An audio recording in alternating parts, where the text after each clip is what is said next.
All right. So yes, I'm going to talk to you a little bit about the back office this morning.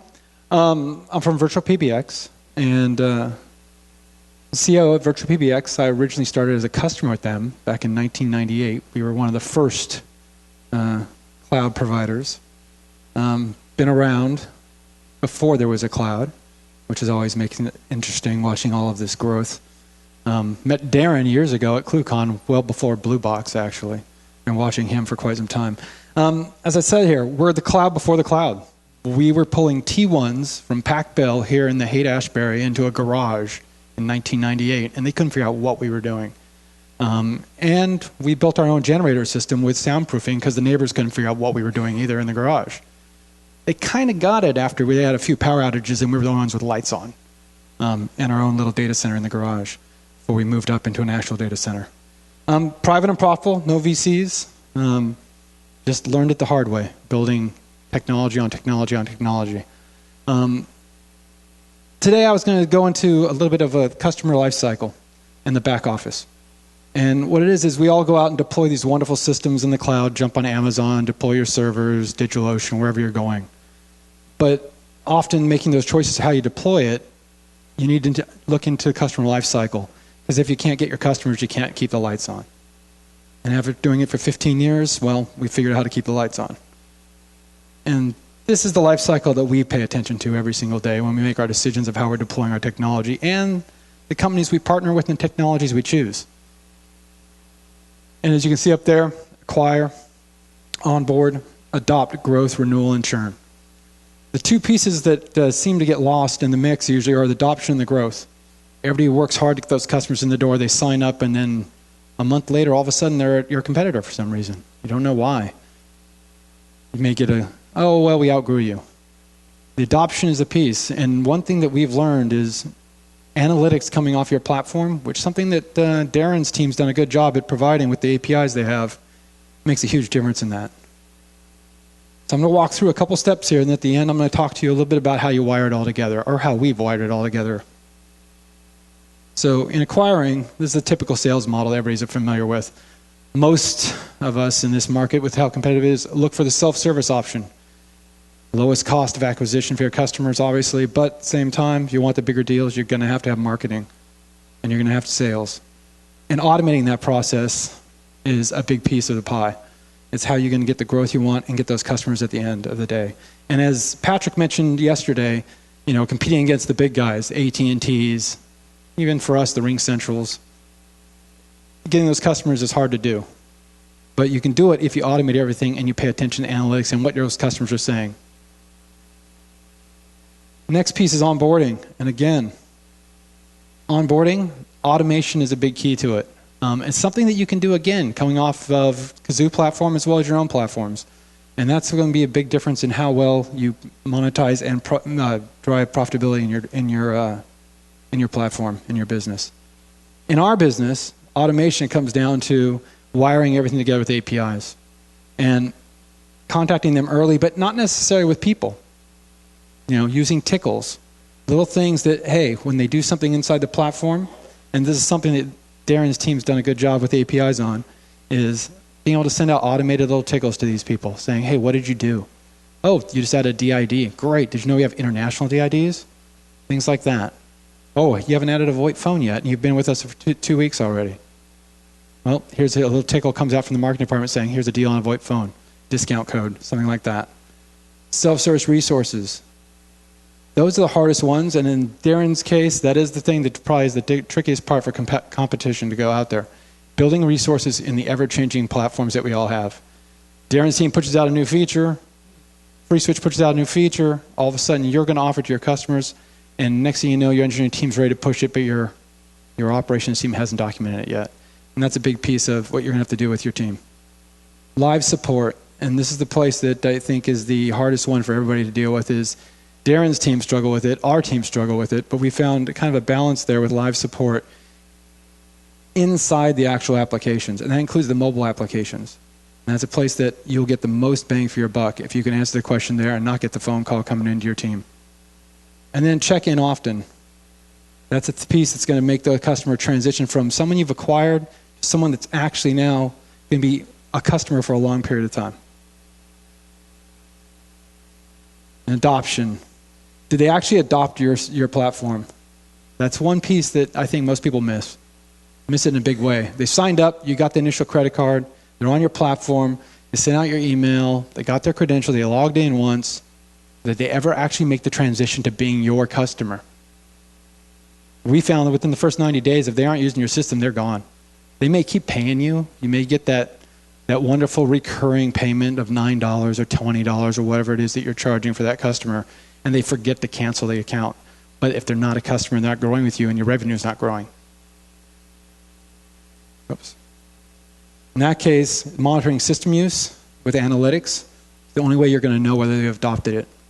It's the only way you're going to be able to trigger off those other communications to those customers. They're going to let them grow with you and actually adopt your system. If they don't adopt it, your competitor is going to be calling them up the next day and going after them. They do it all the time. We see it all the time with our customers getting calls from every competitor in the book. It goes back to customer operations. We quit calling it customer service in our business. We call it customer operations. It's making sure their systems are working and talking to those people every day and watching what they're doing. And also monitoring our top customers. Every hour, my entire team gets a little ping saying, here's the call volume for all of our top customers. It comes right off the analytics in the system. And by monitoring that, we can know who's spiking, who's growing, and who isn't showing up. And by watching that, our ops team knows, hey, this customer, all of a sudden they're trending down. What's going on? And we can reach out to them in some way. Or vice versa. They're outgrowing you, and you need to do something quickly about that. And that's the biggest churn that we see, too, in our business. We'll have a customer for 10 years, and then they'll disappear. And we're like, what? Oh, we outgrew you. Well, how'd you outgrow us? Oh, I didn't know you guys did that. And that's where the feature tickle came into play in our business. There are tickling them, automated tickles. Somebody just goes out periodically saying, here's a feature, here's a feature. You'd be surprised how many times you'll tell a customer or you'll lose a customer, hey, did you know we do VoIP phones? I didn't know it. I've been with you for 5 years. I didn't know you did VoIP phones. We sent out 6 emails from our marketing team to you last month, all about VoIP phones. I didn't see the emails. I don't read my emails. I just hit delete. And those are the little things you have to find a way to do. And the feature tickle can be done in different ways. It can be done not just email and chat, but it can be done in ways where when they log into the system, you can even do things like insert a voicemail on occasion. Say, hey, we're giving you a monthly update. Here's your system use this month. And by the way, here's a special on this feature or this product that we're selling. Brings us to growth. One thing we've learned after 15 years is if your customer isn't growing, then they're going to leave. That's that simple. They don't see the value in your business. And if you find a way to help them grow, then they're going to stick around because that's more valuable than any feature your competitor is going to offer them for the most part. If they're successful, we've been around 15 years. We have a stack of technology that would probably make most people scream, and we're always evolving it because after 15 years, you build up a lot of technical debt, and you have to pay it down. And when you pay it down, that's when you find out the innovations that you thought you had that you don't have anymore, or vice versa. And we have customers that stick with us because of the fact that we've done things to make them grow. And that growth, I can't even, we just recently encountered this with one of our largest customers where they stuck with us simply because, hey, my business is growing with you, and if I go to the other guy, I don't know if I'm going to grow anymore. And it's because of the service you deliver and the features you deliver. And that, again, goes back to a little bit of why we're here today and why we're sponsoring Kazoo, which I'll get to shortly. So the growth path, ongoing education, webinars, the typical things all of us do in business. The education goes beyond that, also goes to the entire team. Anyone who interacts with your customer needs to be educating them in some way. If they educate them, they'll take care of themselves. Your support costs go down. Customer sees more value. They stick around. Capturing feedback. All of us do it in business. This is the hardest part, capturing that feedback and prioritizing it. But if you're not doing it, again, you're missing out on the opportunities. The one interesting part that Kazoo really brings to, and Darren's team brings to the voice world is the fact that you can build so much on top of it. It's not, all of us can deploy Kazoo and all of us can have 1,000 different opportunities in there. I mean, the webhooks alone are just, and the pivot, I mean, those things are just invaluable when it comes to delivering unique features to your customers and solving problems for them.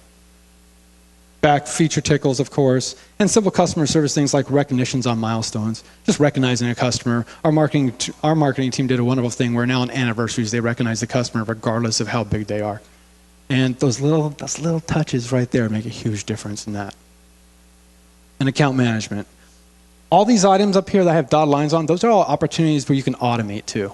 A lot of this can be automated to where you're not having to grow your team in order to do all these things with your customers. Renewal. Predictable where you failed. And it's true, if you can't predict that monthly recurring revenue or the annual recurring revenue, you failed. You'll lose that customer and your business won't be growing. It'll stagnate. And it goes back to account management, marketing and sales, the old-fashioned business things you have to do. Again, those are things you can automate around, put processes around, and to some extent you can drive it all with events coming off of the Kazoo platform. Building operations, again, dotted lines to that. That's the one place that I think is the hardest part when it comes to Kazoo platform, because billing isn't really, I'd say, a forte yet of the Kazoo platform, but it's definitely something that you can put a lot around. Now, the big piece of it is how you wire it all together. So as I said, VirtualPBX has been around for 15 years. We built things before there was open source voice. We were using proprietary hardware in the early days because that's all there was, and wrote our own operating system effectively in order to deliver all the features that you guys get now in Kazoo. But with the advent of API-driven world, you can do things like this, where you can wire all of these services together. And we wired this all together ourselves. Now, after 15 years of experience, I'd say we have enough experience to really have vetted a lot of the platforms out there. And it took us a while, but we chose 2600 Hertz to be a partner in our next voice platform for the reasons that you guys are all here. I mean, Darren's team has done an outstanding job in delivering a scalable voice platform, but more importantly for us, he delivered APIs. The fact that they are so API-driven is what really makes them a great partner for our company. And allows us to do these things where we can take all these unique services and wire them together into a solution that's unique in the market for us, and gives us a competitive edge and lets us compete against the big boys, feature for feature, service for service, scalability-wise, in every way possible.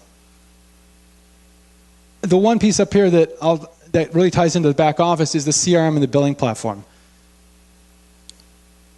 I didn't put vendors up there for a reason, of course.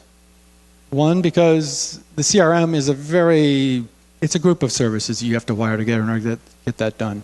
You can choose the Salesforce, the NetSuites. You can build your own, which I know for a while, I think even 2600 Hertz tried building their own CRM.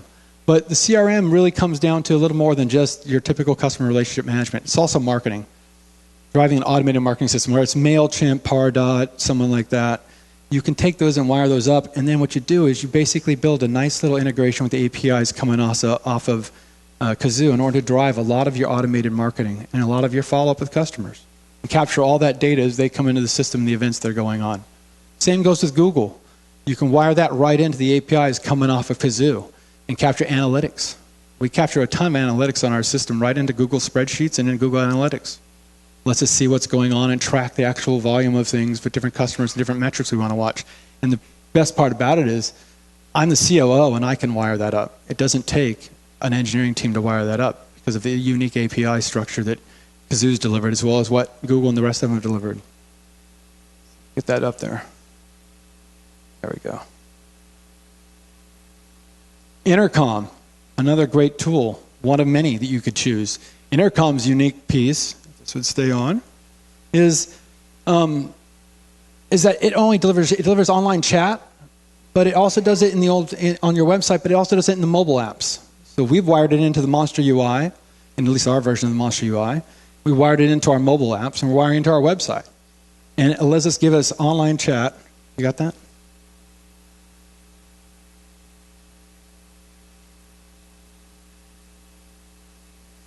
That's okay.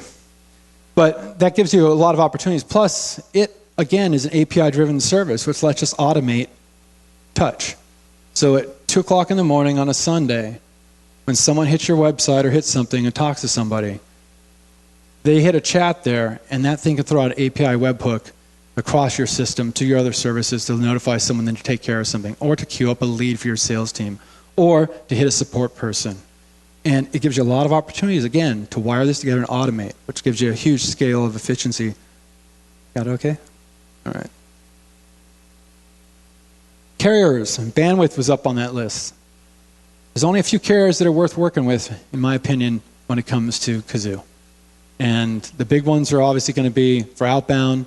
You can choose any number. I think the guys at Think gave a great presentation yesterday. We're getting to how well you can manage that. We use them all the time to manage outbound traffic because of that unique tool they have for routing. We solve customer service issues all the time with their tools. On the inbound route and the integrations, bandwidth. They have the best APIs and they integrate directly in, which lets us do a lot of unique things for customers, at this point. And with that kind of automation, again, scale efficiency. Customers are helping themselves and you're growing. Building platform, I'm not even going to touch on. That's a mess sometimes. I don't know if any of you have ever rebuilt a building platform. We just went through it this last year. I don't recommend it. It's one of those challenges every business faces at some point in their growth cycle, but it's something that you don't want to tackle lightly. You need the right partners for that. Again, Amazon. We chose Amazon over Rackspace just because of the API integrations that are there. Made it really easier for us to automate and scalability, as well as doing a lot of the queuing stuff. Lets us use a lot of interesting queuing and notifications with SNS and SQS in order to talk to Kazoo and do the rest of our services. And the Slack, of course, has become the heart of our entire company at this point. And because, again, API-driven, everything coming off of Kazoo and our own services platform talks to our entire business through Slack. And everybody here, sitting back in the back of this room right now, my team, is sitting there watching Slack and seeing notifications and teams talking about issues going on.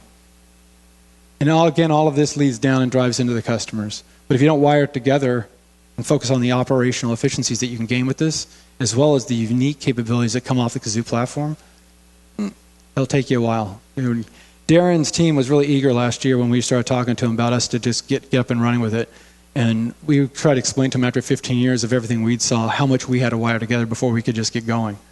And it's one of those things you do. You have to wire it all together and think about the customers first. If you don't think about them first, you'll get the Kazoo platform out there, but you'll have just a mess behind the scenes trying to support those customers, capture them, and grow those customers. And that's one of the things that I encourage everybody who's trying to just deploy their platform to look at. You start with the customer and your business process first, then all the rest fall into place. Kazoo is just the best part of it at the very top of the chain there when it comes to the voice services. But that's just the voice services. It doesn't do any of the rest of the stuff at all. Now I want to thank you guys for this. I was just going to go through a little bit of that. I want to bore you guys with business. You all know how to do business to some extent. I'm going to share a little bit of that, but I want to share a little bit of why we chose 2600 Hertz as our partner. So for 15 years, we've done voice services. Everything from T1s all the way down to VoIP. We tried free switch. We've analyzed everything we can think of.